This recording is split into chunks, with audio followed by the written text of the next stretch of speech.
Hello mga idol, good evening everyone. Ayan. Ito na niluto ko na adobong na manok.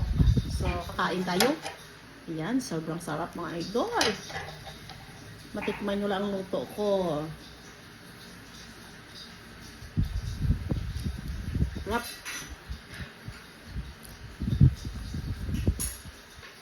Ang pinadang ako. Hindi ako kumain ng mga ano. Dada. Yun.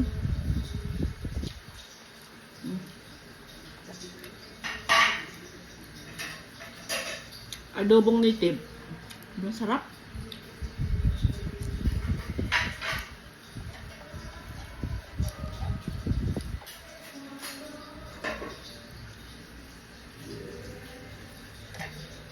Good evening mga idol niya.